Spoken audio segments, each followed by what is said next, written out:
Assalamualaikum warahmatullahi wabarakatuh. Selamat siang, yang terhormat Bapak Dr. Ustiono MA, dan yang saya banggakan adalah teman-teman sekalian. Alhamdulillahirrabbilalamin, marilah kita panjatkan puji syukur kita atas kehadiran Allah Subhanahu wa Ta'ala yang telah memberikan kita nikmat iman, Islam, dan kesehatan sehingga kita dapat berkumpul di tempat ini. Dan marilah kita hadiahkan sholawat dan salam kita kepada Nabi besar Muhammad SAW. Pada kesempatan yang baik ini, perkenankanlah saya untuk menyampaikan materi pidato singkat mengenai hakikat bahasa. Sebelum itu, izinkanlah saya untuk memberikan satu buah pantun.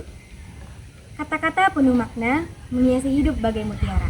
Mari kita simak bersama-sama tentang hakikat bahasa yang begitu utama. Hadirin yang berbahagia, seperti yang kita ketahui, bahasa adalah simbol atau bunyi yang digunakan manusia untuk berkomunikasi. Bahasa adalah identitas sosial manusia yang membedakan manusia dengan makhluk lainnya.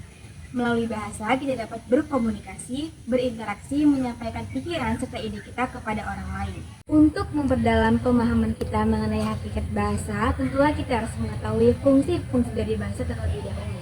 Yang pertama adalah fungsi bahasa sebagai alat komunikasi. Melalui bahasa, kita dapat berkomunikasi dengan orang lain, dan tanpa adanya bahasa, komunikasi akan sulit terjadi.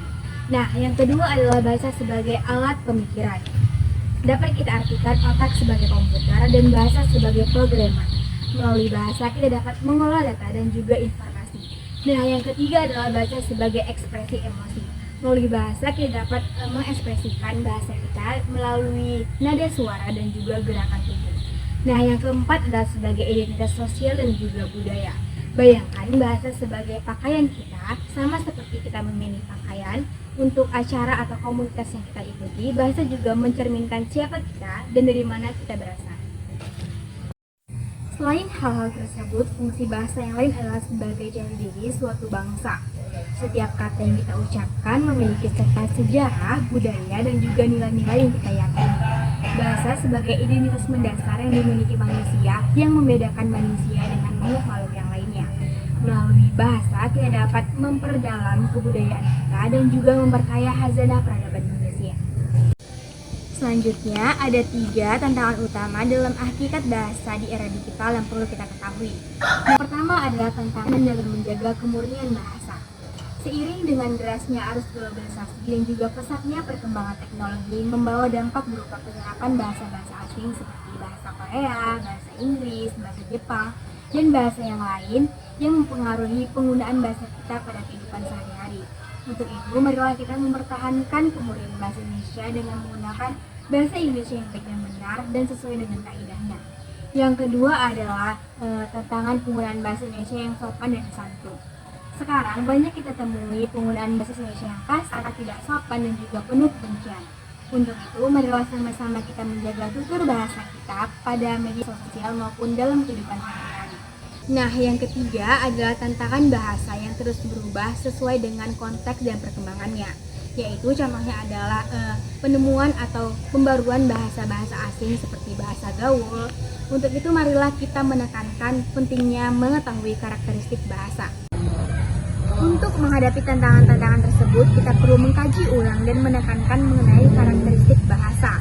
Nah, kita dapat menyingkatnya sebagai beras. Beras sendiri memiliki pengertian yaitu B-nya sebagai bersifat arbiter. Artinya benda dan kata yang diungkapkan itu tidak memiliki hubungan secara langsung.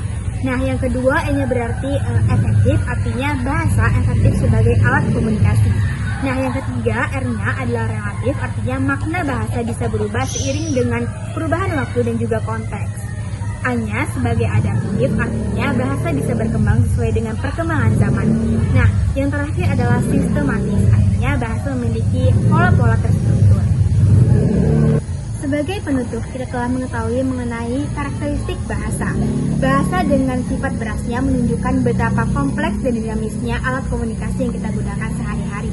Untuk itu, marilah kita terus belajar dan melestarikan keberagaman budaya bahasa kita.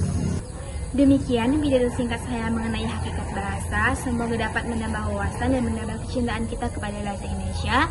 Marilah terus kita belajar mengenai bahasa Indonesia dan juga melestarikan bahasa Indonesia. Karena tadi sudah saya buka dengan pantun, maka akan saya tutup dengan satu pantun lagi. Nak Budi bertanya-tanya, mengapa kotor itu tidak bersih? Atas segala perhatiannya, saya ucapkan terima kasih. Wassalamualaikum warahmatullahi wabarakatuh.